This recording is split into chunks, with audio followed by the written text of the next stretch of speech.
Hello, Ronda Berns here from Ronda Berns Sales Consulting and Sales Coaching. Today's topic is how do you connect with someone in a few seconds on a virtual platform that will allow you to actually get into a sales conversation.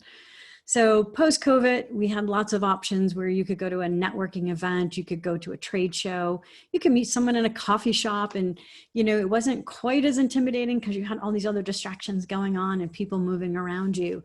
But now when you actually set up a time to meet with somebody on a Zoom call, and I'm just going to use Zoom for the sake of making the rest of this part of video seamless.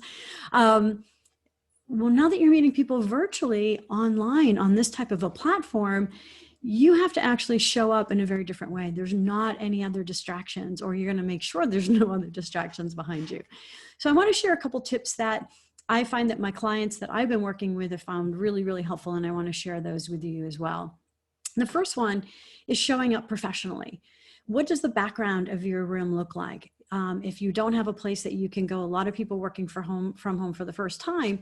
So make sure that your background looks professional. Mine happens to be in my office, so I can keep it this way, but lots of people working out of their kitchens and other rooms.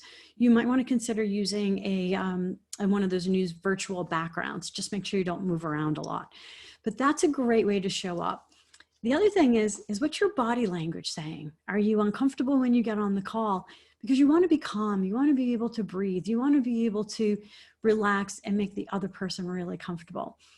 And then the biggest part of body language is smiling.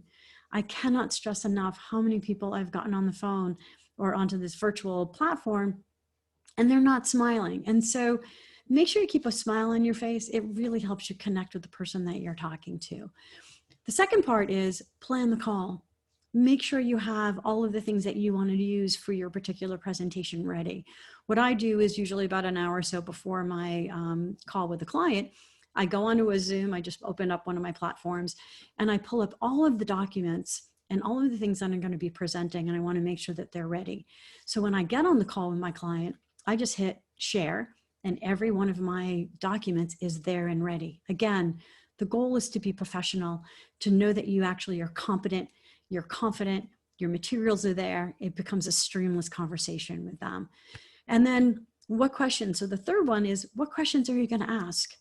And this is something that I wanted to make sure that you take the time to go in, or I suggest that you take the time to go into LinkedIn, go into their Facebook, go and Google them and find out what do they do and what do they really enjoy. Go onto their website and find out what kind of flavor is.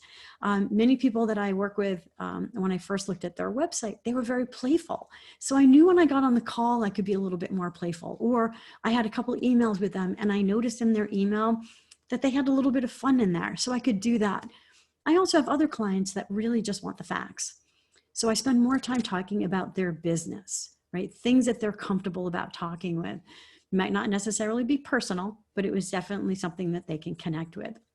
So my 3 tips today: show up professionally, make sure your background looks good, be sure to smile, pre-plan your call, have everything ready before you get on this virtual platform, because you have really one opportunity to really make a good impression the first time when you go visible. Now, this also applies to interviewing. I know a lot of people are looking for new jobs right now, so this is the perfect time to practice that.